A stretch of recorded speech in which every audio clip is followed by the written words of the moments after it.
Graça e paz, amados. Vamos a mais um vídeo aqui no nosso canal, mas antes eu quero pedir para você que ainda não é inscrito, que se inscreva e acione o sininho de notificação para que você não perca nenhum dos nossos vídeos. E você que já é inscrito, continue compartilhando, deixando seu comentário, seu like, porque isso ajuda e ajuda demais no crescimento do nosso canal. Dito isto, vamos ao vídeo de hoje. Abra sua Bíblia comigo em Daniel, capítulo de número 12. E o tema da mensagem de hoje é: qual é a sua esperança? E o anjo continuou dizendo: nesse tempo aparecerá o anjo Miguel, o protetor do povo de Deus. Será um tempo de grandes dificuldades, como nunca aconteceu desde que as nações existem. Mas nesse tempo serão salvos todos os do povo de Deus que tiverem os seus nomes escritos no livro de Deus. Muitos dos que já tiveram morrido viverão de novo. Uns terão a vida eterna e outros sofrerão o castigo eterno e a desgraça eterna. Os mestres sabem. Bom, gente, vimos aí o anjo falando para Daniel acerca do que vai acontecer, né, no fim. E o anjo disse claramente: olha, Daniel, tempos difíceis, tempos muito difíceis, né? Se você olhar ali a partir do capítulo 9 ali, né, a partir do capítulo 7, você vai ver, né, as visões de Daniel acerca do fim. Por isso eu perguntei para você, por isso o tema da mensagem é: qual é a sua esperança? Nós temos uma esperança. E a esperança, gente, é de um dia nós estarmos em um lugar onde não haverá mais as mazelas que existem no mundo de hoje. As mazelas que existem nos tempos em que estamos vivendo. Deixe-me fazer uma pergunta para você. Você tem colocado a sua esperança no Bolsonaro?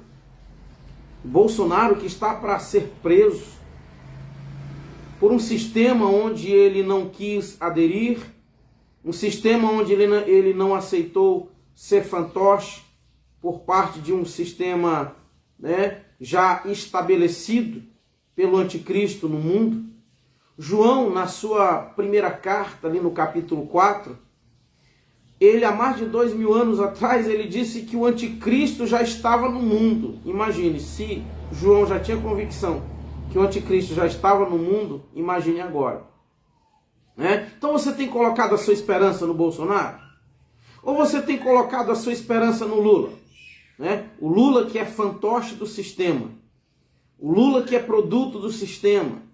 O Lula que, né, o sistema fez com que ele se tornasse presidente da República. Você tem colocado esperança nesses dois homens? Ou você tem colocado esperança na Michele Bolsonaro? Ah, Michele pode ganhar a eleição e tudo vai melhorar. Ou você tem colocado a sua esperança em algum outro indicado pelo Lula? Ou você tem colocado a sua esperança no Romeu Zema ou no Tarcísio de Freitas, governador de São Paulo? Onde você tem colocado a sua esperança? A sua esperança, qual é a sua esperança? Queridos, a nossa esperança deve ser Cristo. A nossa esperança deve estar nele. Paulo disse em Colossenses capítulo 3, pensai nas coisas do alto onde Cristo está, né? Aonde ele está. Só que nós estamos vivendo um tempo onde os cristãos têm colocado a esperança na política. Os cristãos, muitos, têm colocado a esperança no Congresso Nacional. Você tem esperança no Arthur Lira? Você tem esperança no Rodrigo Pacheco? É sério isso? Você tem colocado a sua esperança num sistema corrompido pelo mundo? Ou você tem colocado a sua esperança de fato e de verdade em Cristo? Jesus nos diz, no livro de Mateus, no capítulo 10, no versículo 22, ele disse: olha, vós sereis odiados de todas as nações por causa do meu nome. Aquele, porém, que perseverar até o fim será salvo. Então, haja o que houver, aconteça o que acontecer, nós temos que colocar nossa esperança em Cristo. Você está sabendo que Jesus está se revelando aos muçulmanos através de sonhos? Você está sabendo que Jesus se revelou a mais de 200 muçulmanos lá na faixa de Gaza? Jesus se revelou a mais de 200 muçulmanos em sonhos. E eles acordaram, todos eles acordaram e perguntaram à equipe de um pastor que estava dando assistência a eles: como nós fazemos para seguir Jesus? Como nós fazemos para conhecer Jesus? Jesus é a única esperança para um mundo melhor, irmãos. Jesus é a única esperança para um futuro melhor. E quando eu falo de futuro e falo de mundo, não é esse mundo aqui não. E nem é futuro nesse mundo aqui não. Eu estava ouvindo uma música de um cantor muito famoso, acho que até o Fernandinho, que fala assim que nós vamos mudar o mundo. Que conversa é essa? Aonde é que está escrito que nós vamos mudar o mundo? Nós não vamos mudar o mundo. O mundo já está com os dias contados. Se você olhar a epístola de Pedro, ali a segunda epístola de Pedro, capítulo 2 e o capítulo 3, você vai ver que o mundo está com um destino já traçado. O mundo será exterminado, né? O mundo será queimado, essa terra aqui será queimada. Tudo isso aqui vai passar, tudo isso aqui vai se acabar. Como é que nós vamos mudar o mundo? E que melhora nós vamos ter nesse mundo, né? Onde você tem colocado a sua esperança? Você tem colocado a sua esperança no judiciário? No judiciário aonde o anticristo já está operando através dos seus agentes ou do seu agente? Gente, eu quero dizer para você com toda sinceridade, querendo você ou não, acreditando você ou não, que eu sei que tem muita gente que tem resistência, né? Com relação a revelações do Senhor, com relação a Deus falar conosco através de sonhos. Eu sei quem é o representante do anticristo no Brasil. Eu sei quem é ele. Porque o Senhor me mostrou em um sonho. Eu sei quem é ele. Só não vou dizer para você agora. Não vou dizer por questões óbvias. Eu não quero ser perseguido por ele, né? Eu não quero receber uma visita dele aqui na minha casa ou de algum agente dele aqui na minha casa. Pelo menos por enquanto não. Pelo menos por enquanto não. Quem sabe no futuro, né? Nós podemos ser perseguidos e vamos ser perseguidos. Essa é a verdade. Essa é a verdade. Irmãos, quando nós olhamos, eu vejo alguns vídeos aqui na internet e eu vejo as pessoas, né, ultrajando a nossa fé, pessoas pegando a Bíblia, rasgando, tocando fogo, gente dizendo que Jesus foi malandro, gente dizendo que Jesus não existiu, afrontando a nossa fé. Mas vai um cristão fazer uma coisa dessa? Vai um cristão pegar um livro, por exemplo... É claro que nós somos contra. Um verdadeiro cristão jamais faria isso. Jamais. Jamais faria isso. Pegar, por exemplo, um Alcorão e queimar. Jamais. Um verdadeiro cristão jamais faria isso. Ou pegar um livro espírita e queimar. Fazer um vídeo, queimar e mostrando. Ou pegar uma imagem, né? Uma imagem que é símbolo da fé dos católicos, pegar e quebrar e mostrar, fazer um vídeo quebrando e mostrando. Um verdadeiro cristão não faz isso, né? Mas se nós fizéssemos isso, nós seríamos presos no dia seguinte. Seríamos perseguidos imediatamente. Não resta dúvida disso. Não resta dúvida disso. Então, nossa fé, ela é confrontada todos os dias. Mas nós não podemos, em hipótese alguma, falar nada a respeito de religião alguma. E nós não fazemos questão de fazer isso porque nós temos a certeza, nós temos uma esperança. E a esperança nossa é Cristo. A nossa esperança é de que um dia nós vamos morar na eternidade com Ele. Nós vamos passar a eternidade com Ele. Nós vamos morar em um país, em uma pátria totalmente perfeita. Uma pátria onde não haverá corrupção. Uma pátria onde não haverá políticos corruptos. Uma pátria onde não haverá perseguições. Uma pátria onde nós não seremos proibidos de falar. Uma pátria perfeita. E sabe quem vai governar essa pátria? É o próprio Jesus. É o próprio Rei.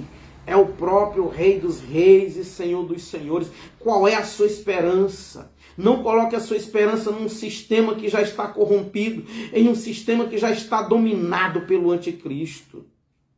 E podem ter certeza, os políticos que não quiserem aderir integralmente ao sistema do anticristo serão perseguidos, serão tirados do poder, serão caçados, serão difamados. Podem ter certeza disso.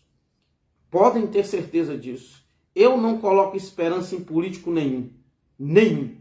Porque eu sei que eles não vão trazer melhora nenhuma, nem para o Brasil nem para o mundo. A economia mundial vai quebrar, gente. A economia nacional vai quebrar. Tudo isso vai acontecer, porque a Bíblia diz que um governante, né, vai dominar o mundo inteiro. E só vai poder comprar e vender quem tiver o número da besta. Está lá em Apocalipse, capítulo de número 13, a partir do versículo 16. Querendo você ou não, acreditando você ou não, vai acontecer. Vai acontecer. Então, eu quero deixar essa mensagem aqui para todos os cristãos. Meu canal é tão pequenininho, gente. Tão pequeno.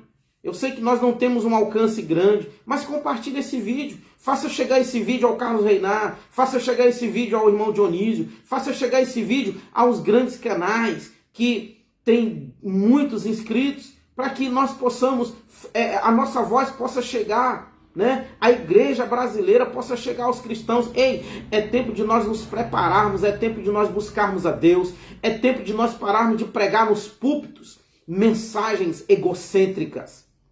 É tempo de nós pararmos de pregar nos nossos púlpitos mensagens coaches, que dizem que nós somos especiais demais, que dizem que nós somos o ponto fraco de Deus, que dizem que Deus nos ama da forma que nós somos, que diz que Deus é amor, que diz que não importa a vida que você leva, não importa como você está vivendo. Ei, nós temos que pregar a mensagem, e a mensagem é: Deus ama o pecador, mas abomina o pecado. A mensagem é: Deus te ama sim, mas Deus não concorda com as práticas do pecado na sua vida. Dizer que se nós morrermos sem Cristo, se nós não nos arrependermos dos nossos pecados, nós iremos para o inferno, pronto, acabou. Essa é a mensagem que tem que ser pregada. Essa é a mensagem que a igreja brasileira precisa voltar a anunciar, voltar a pregar. Queridos, eu já fui convidado a pregar em igrejas onde o pastor disse que eu não poderia pregar sobre o inferno porque ia fazer medo às pessoas. Eu, particularmente, não concordo com muita gente que diz por aí que o inferno ainda não tem ninguém morando, não tem ninguém lá no inferno, não tem ninguém. O inferno, ele é para juízo. Para aí. E o lago de fogo? E o juízo final, lá em Apocalipse capítulo 20, eu tenho um grande amigo, um amigão mesmo. Eu já disse para ele que eu não concordo com essa ideologia dele, com essa fala dele. Ele já tentou conversar comigo várias vezes, a gente ainda não concluímos, nós não concluímos o assunto, mas eu particularmente não acredito. Porque a Bíblia diz que o inferno entregará os seus mortos, né? E a Bíblia diz que todos eles serão jogados dentro do lago de fogo. Está escrito, irmãos, que aquele que não tiver o seu nome escrito no livro da vida, a parte que lhe cabe será dentro de um lago de fogo. Há quem diga que aquela parábola que Jesus conta ali, aquela história entre o rico e o Lázaro, não é real, é só uma parábola. Bom, Jesus disse o seguinte: não tema o homem que pode matar apenas o corpo, mas temam a Deus que pode matar o corpo e lançar a alma no inferno. Pronto, acabou. Acabou. Então nós precisamos pregar a verdade. Nós precisamos voltar a anunciar um evangelho de arrependimento que João anunciou, que Jesus anunciou. O reino de Deus está próximo, arrependei-vos e convertei-vos. É esse evangelho que tem que ser pregado nos dias de hoje, né? É esse evangelho que nós temos que pregar. Não é tempo de nós ficarmos batendo boca com representantes do judiciário, batendo boca com representantes de partidos políticos. Ah, mas você não está sendo patriota. Ah, mas você está sendo radical demais. Irmãos, não é tempo da gente participar de manifestações políticas. Nada disso vai adiantar.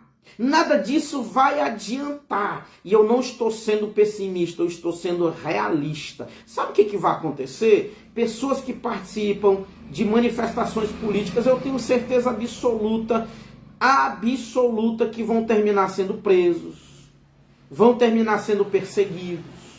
Pessoas vão terminar, sabe, tendo seus nomes difamados. Porque o sistema do anticristo já está estabelecido e não adianta a gente fazer nada. Não adianta. Vai se cumprir a palavra, acabou. Não adianta. Quem pensar que o Brasil vai ser sempre essa pátria mamão com açúcar, né? Como o pessoal fala, para a gente pregar o evangelho na rua, esqueça isso. Está chegando a hora de nós não podermos mais pregar o evangelho. Está chegando a hora de nós não podermos... Aliás, já chegou. Nós não podemos falar tudo que pensamos. Não podemos falar tudo o que queremos. Não podemos.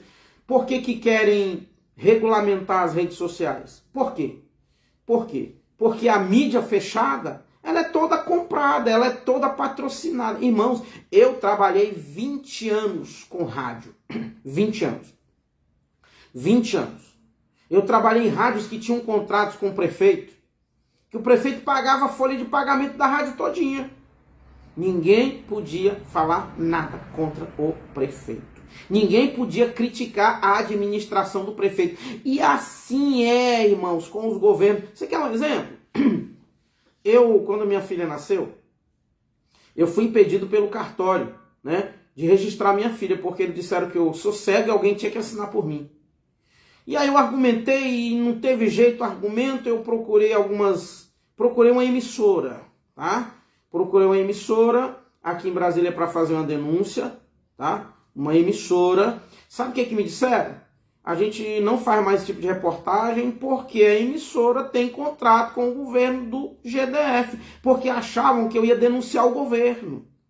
Porque achavam que eu ia denunciar o governo. Eu falei, não, eu vou fazer uma denúncia contra o cartório que está dentro do hospital onde minha filha nasceu. Aí eles acharam que eu ia denunciar o governo. Todos recebem verba do governo.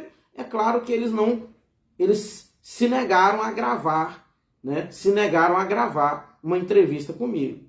E aí uma outra empresa gravou, né? Quando entendeu que eu não ia denunciar o governo, mas que eu ia denunciar o cartório por ter me impedido de registrar minha filha.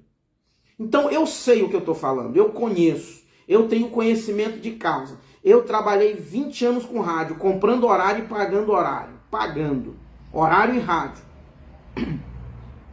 E ninguém podia falar nada contra o patrocinador majoritário da emissora. Por quê? Porque era o governo municipal. Era a prefeitura que bancava, a prefeitura dava assessoria para o genro do pastor, assessoria dava, aliás, a prefeitura, né? Através o prefeito, através da prefeitura, dava assessoria, né, para parentes do pastor, e além disso tudo, tinha uma verba que era para divulgar, né, as propagandas da prefeitura. Então ninguém podia criticar uma rua que estava quebrada, ninguém podia fazer uma denúncia sobre uma iluminação pública que estava de forma deficiente, não podia. Por quê? Porque o governo municipal bancava a rádio, e assim é com a mídia fechada. Globo, Record, Bandeirante, esses canais de televisão, todos têm patrocínio, e não podem falar do governo, não podem, a mídia não pode. E as redes sociais ainda podemos, porque o governo não controla, por enquanto. Então não adianta a gente ir para a Avenida Paulista, não adianta a gente ir para a rua defender político A, B ou C, não vai adiantar nada, porque tudo isso vai acontecer, irmãos. Eu digo com toda sinceridade, se não houver uma intervenção divina, Bolsonaro vai ser preso, acabou. Não adianta pastor Silas brigar, não adianta ele criticar, não adianta falar mal de ministro A, B ou C, não vai adiantar. Porque, irmãos, já existe por parte do anticristo, isso não é só no Brasil não, isso é no mundo inteiro, um sistema estabelecido pelo anticristo. Qual é a sua esperança? Onde você tem colocado a sua esperança? Em quem você crê? Né? Qual é a sua esperança? A nossa esperança deve ser Cristo. A nossa esperança deve estar nele, firmada nele. Eu estava na rodoviária de Ribeirão Preto há uns 5 meses atrás. Sou muito ruim com datas. E lá eu cheguei 5 horas da manhã. O ônibus ia sair 11 horas, né? E eu estava ali naquela dificuldade tamanha para ir no banheiro, para encontrar uma lanchonete para lanchar. Tinha que pedir ajuda de alguém. Aí o Espírito Santo falou no meu coração, falou: filho, agarre-se na esperança que você tem. Um dia, você não estará mais aqui. Um dia você não será mais cego. Um dia você não terá mais esses problemas que você está tendo de locomoção. Um dia você vai morar numa pátria perfeita. E quem vai governar esta pátria é o Filho de Deus. E ele me deu uma canção que eu vou mostrar para você agora. Então agarre-se nessa esperança. Firme-se nessa esperança. Olha a canção que o Espírito Santo me inspirou a criar naquela manhã. Ela diz assim, ó: eu quero morar, eu quero morar, eu quero morar, morar lá no céu. Eu quero morar, eu quero morar, eu quero morar, morar lá no céu. Esse mundo está perdido, vai de mal a pior, mas a minha esperança é que Cristo tem pra mim um lugar muito melhor. Aluguel não vou pagar, necessidades não enfrentarei, falsidade e injustiça nesse lugar eu não encontrarei. É a pátria dos meus sonhos, onde Jesus será o meu rei. Eu quero morar, eu quero morar, eu quero morar, morar lá no céu. Eu quero morar, eu quero morar, eu quero morar, morar lá no céu. Nada eu trouxe para esse mundo, daqui nada eu vou levar.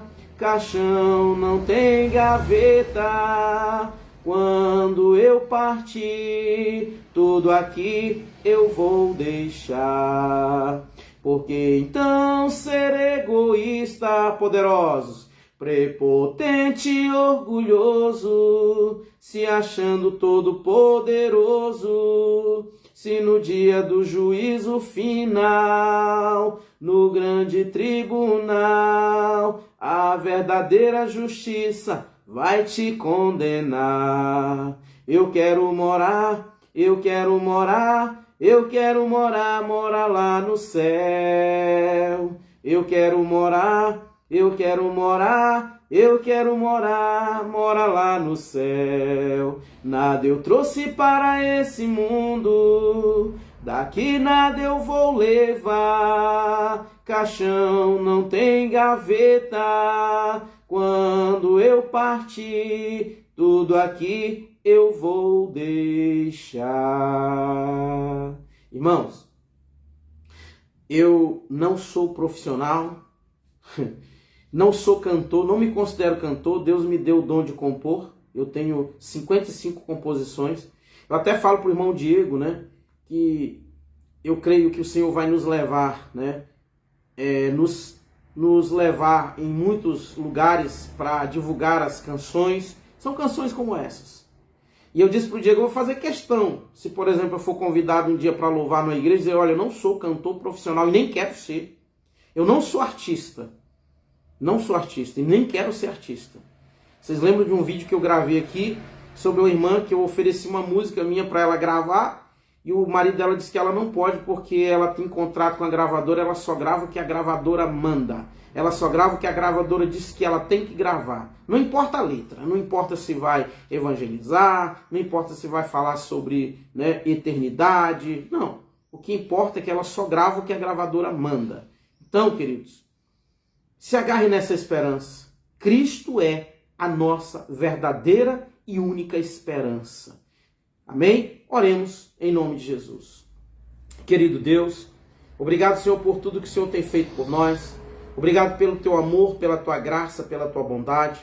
Querido Espírito Santo, em o nome do Senhor Jesus, peço que o Senhor abençoe cada pessoa que já assistiu este vídeo, aquelas que ainda vão assistir e aquelas que estão assistindo, Senhor. Que o Senhor possa derramar sobre elas a tua graça e que elas possam cada dia mais se firmar na esperança verdadeira que é Cristo. Um dia nós iremos embora desse mundo. Um dia nós moraremos em uma pátria perfeita, uma pátria celestial. Pai querido, em o nome do Senhor Jesus nós te glorificamos e te exaltamos para a tua glória, em nome de Jesus. Queridos, se você ainda não deixou o seu like, por favor, deixe aí. Deixe o seu joinha, não esqueça não. Porque se você não fizer isso, o YouTube não vai recomendar os nossos vídeos. Então, nosso canal, você sabe, é pequeno. Tem um alcance muito pequeno. Então, compartilhe nos seus grupos de WhatsApp. Compartilhe onde você puder compartilhar. Faça esse vídeo chegar a canais que têm um alcance maior, para que a nossa mensagem possa ser vista por pregadores, pastores, né, por pessoas que têm o desejo, de fato, de morar no céu. Um grande abraço e até o próximo vídeo, em nome do Senhor Jesus.